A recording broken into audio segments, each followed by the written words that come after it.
You, John Fitzgerald Kennedy, do solemnly swear I, John Fitzgerald Kennedy, do solemnly swear that you will faithfully execute the office of President of the United States that I will faithfully execute the office of President of the United States and will, to the best of your ability, and will, to the best of my ability, preserve, protect, and defend the Constitution of the United States. preserve, protect, and defend the Constitution of the United States. So help you God.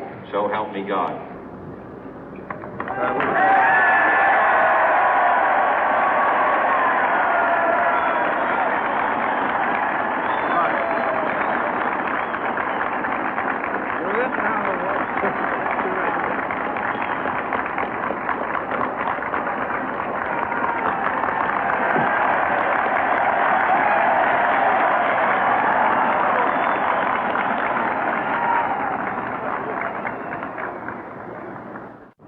Vice President Johnson, Mr. Speaker, Mr. Chief Justice, President Eisenhower, Vice President Nixon, President Truman, Reverend clergy, fellow citizens. We observe today not a victory of party, but a celebration of freedom, symbolizing an end as well as a beginning, signifying renewal as well as change. For I have sworn before you and Almighty God the same solemn oath our forebears prescribed nearly a century and 3/4 ago. The world is very different now, for man holds in his mortal hands the power to abolish all forms of human poverty and all forms of human life. And yet the same revolutionary beliefs for which our forebears fought are still at issue around the globe. The belief that the rights of man come not from the generosity of the state, but from the hand of God. We dare not forget today that we are the heirs of that first revolution. Let the word go forth from this time and place to friend and foe alike that the torch has been passed to a new generation of Americans born in this century, tempered by war, disciplined by a hard and bitter peace, proud of our ancient heritage, and unwilling to witness or permit the slow undoing of those human rights to which this nation has always been committed and to which we are committed today at home and around the world.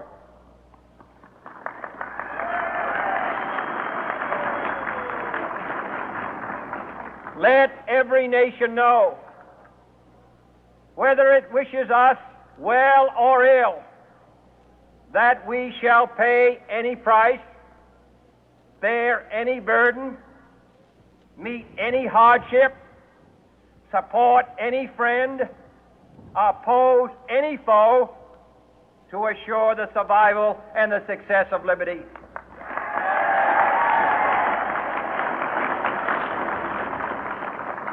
This much we pledge and more. To those old allies whose cultural and spiritual origins we share, we pledge the loyalty of faithful friends. United, there is little we cannot do in a host of cooperative ventures. Divided, there is little we can do, for we dare not meet a powerful challenge at odds and split asunder. To those new states whom we welcome to the ranks of the free, we pledge our word that one form of colonial control shall not have passed away, merely to be replaced by a far more iron tyranny. We shall not always expect to find them supporting our view, but we shall always hope to find them strongly supporting their own freedom, and to remember that in the past, those who foolishly sought power by riding the back of the tiger ended up inside.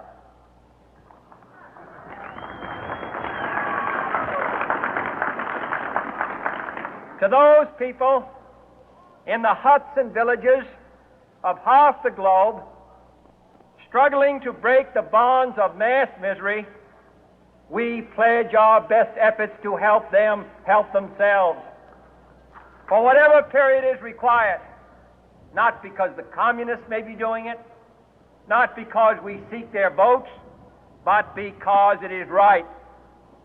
If a free society cannot help the many who are poor, it cannot save the few who are rich.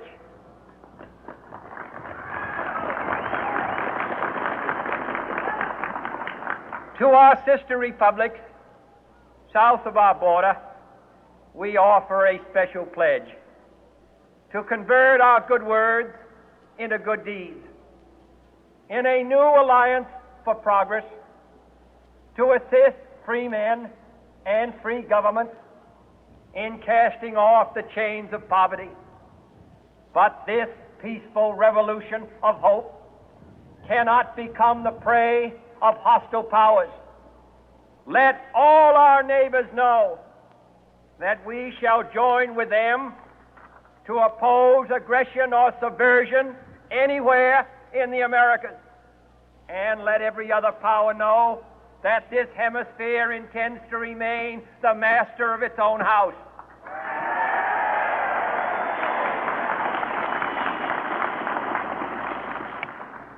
To that World Assembly of Sovereign States, the United Nations, our last best hope, in an age where the instruments of war have far outpaced the instruments of peace, we renew our pledge of support to prevent it from becoming merely a forum for invective, to strengthen its shield of the new and the weak, and to enlarge the area in which its writ may run.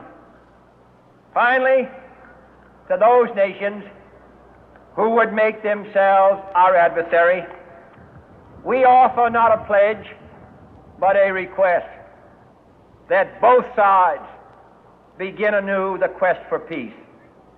Before the dark powers of destruction, unleashed by science, engulf all humanity in planned or accidental self-destruction, we dare not tempt them with weakness, for only when our arms are sufficient beyond doubt can we be certain beyond doubt that they will never be employed.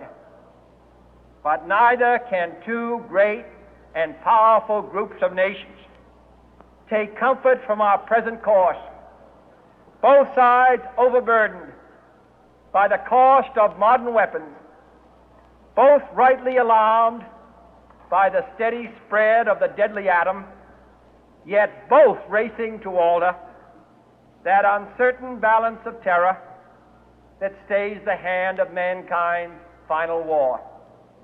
So let us begin anew, remembering on both sides that civility is not a sign of weakness, and sincerity is always subject to proof. Let us never negotiate out of fear, but let us never fear to negotiate.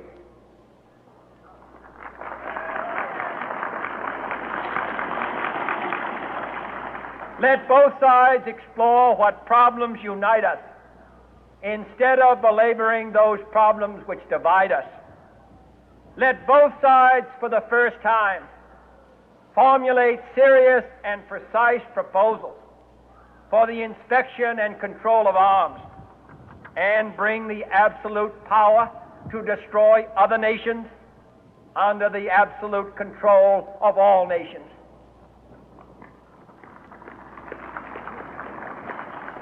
Let both sides seek to invoke the wonders of science instead of its terrors. Together, let us explore the stars, conquer the deserts, eradicate disease, tap the ocean depth, and encourage the arts and commerce. Let both sides unite to heed in all corners of the earth the command of Isaiah to undo the heavy burden and let the oppressed go free. And if a beachhead of cooperation may push back the jungle of suspicion, let both sides join in creating a new endeavor, not a new balance of power, but a new world of law